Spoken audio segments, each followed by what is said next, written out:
mindfulness. Me, my moment of clarity, the time I said, I see a problem, there must be a better way, and why can't I be the one to fix it? Was in a toy store. So, not so glamorous. So, parents out there, you may be familiar with this scene. You are running into a toy store with your child by hand because she needs a wrapped birthday gift for a party that starts in 30 minutes. Well, that was me, and my daughter Grace was with me, and she was 9 at the time.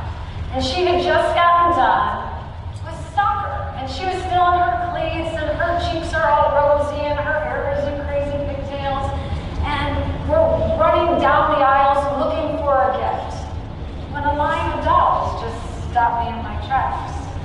They had on short skirts, crop top, belly button ring, big hair, and lots of makeup. I look at my daughter, I look at the doll, I pick up one of the dolls, and the name on the hang tag was Lovely Lola. Whoops, there she was.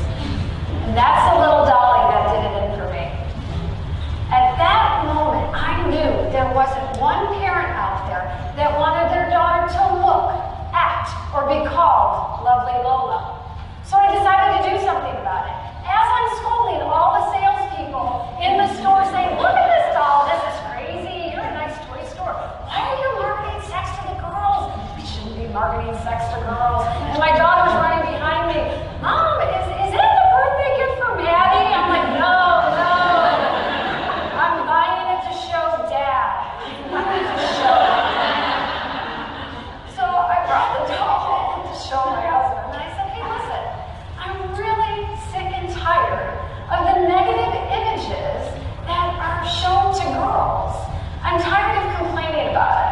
I think I can create a product with a positive image that encourages girls to be healthy physically, mentally, and emotionally through sports and physical activity. So, as I look back on my entrepreneurial journey, I realized it was that moment in the toy aisle and my encounter with Lovely Lola that made me realize something that I already knew. That we as a culture, specifically the toy industry, was doing a lousy job showing girls strong, smart, and powerful images. Maybe I couldn't change the culture, but maybe there was something I could do, and maybe I could change an industry. So, an idea that happened in the toy aisle eventually led me to create a positive image product for girls. Being invited to the White House as a thought leader, ultimately sell my business, and now act as an activist promoting girl power, woman power, and gender equality, all because of Lola. We're on a first name basis now. So Calvin Coolidge once said, nothing in this world can take the place of persistence. Talent will not. There's nothing more common than unsuccessful men with talent. Genius will not. Unrewarded genius is almost a proverb. Education will not. The world is full of educated derelicts. That's true. Persistence and determination alone are omnipotent. Well, I'll be the first to tell you, I'm not a genius. And I'm not overly talented. And while I'm educated, I'll let you in on a little secret. My kids are in the audience. Here we go. One of my biggest goals in college was to attend as many fraternity parties as possible. So, for a lack of a better word, maybe I'm average or just normal, but I am persistent and determined, which has been fueled by passion. So, persistence is a common word, but I want to share the definition with you. Persistence is a quality that allows a person to continue doing something that is difficult or opposed by others. And while persistence can bring out about uniqueness. It's difficult, and it comes with baggage, it comes with fear, it comes with failure, it comes with risk. But it also comes with joy, and courage, and passion, and ultimately, reward. So, my big moment, and my moment of clarity, was in the toy aisle. But it was preceded by events in my life that were big and small that shaped who I am and how I believe in gender issues. My own personal experience of gender stereotyping and gender inequality that led me to know the importance of girls knowing what their minds and bodies can do versus what their bodies look like. And while these gender issues were on my radar for years, for decades, I didn't know what to do about it. I didn't know how I could change it personally. So I pushed it aside. And what really opened my eyes were my 3 children, Peter, Grace, and Ben. And in this picture, Gracie is about 6, and Ben 2, and Peter, the older one, 8. And I saw my children as equals. They were equally funny. They were equally smart. They were equally difficult. But I saw them as equals. And then I started around the age of 6, 7, and 8. I started to see this difference in some products marketed to girls and products marketed to boys. I saw products marketed to girls were associated with attractiveness and appearance, and products marketed to boys associated with violence and aggression. And one of my first observations of this was in a toy store. So I guess I was destined to go into the toy business. But I wanted to buy a science kit for the kids. And I go to the toy store, and I go down the boy aisle, which made me pause, but I followed directions, and I go down the boy aisle, and what do I see? But this cool Create Your Own volcano kit, and it's exploding, and on the package the boys have goggles, and they're like, oh, this is great. And I'm like, that's a great option, a great outdoor option, but a great option. And I'm curious, what's down the girl aisle? Well, you can be a scientist, but you can make your own fingernail polish. So again, those gender issues, that gender inequality was on my radar, and I didn't know how to handle it. And so I pushed it aside for 2 years until I met Lola. Just wanted to be fresh in your mind. So, and at this moment, I knew what I was going to do personally to change things. I knew I was no longer going to push it aside.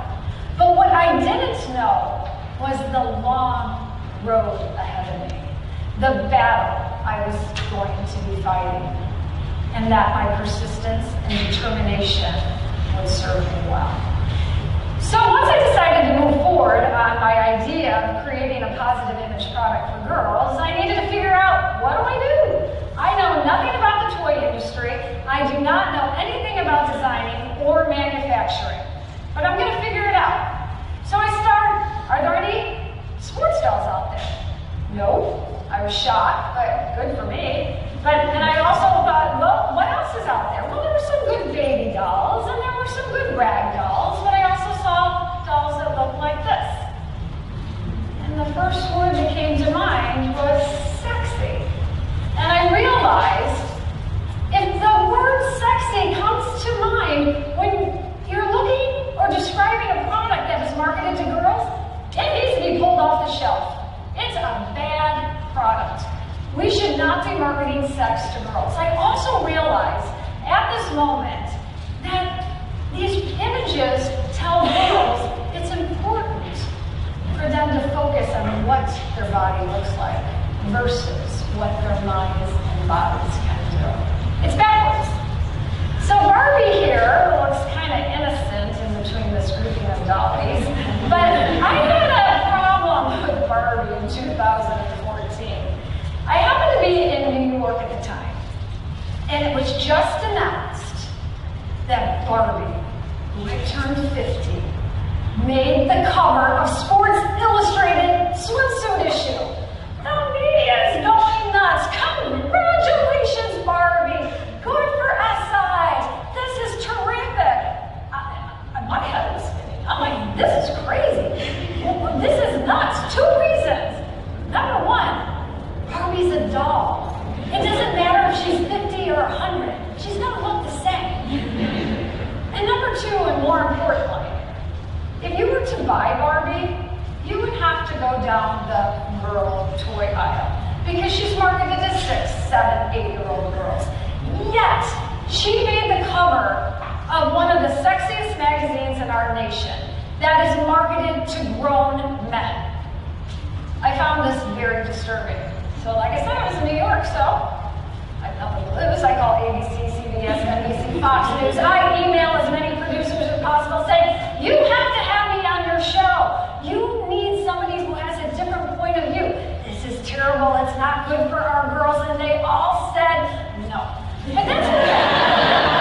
That's okay. They knew I was onto something. They knew I was persistent and I wasn't going away.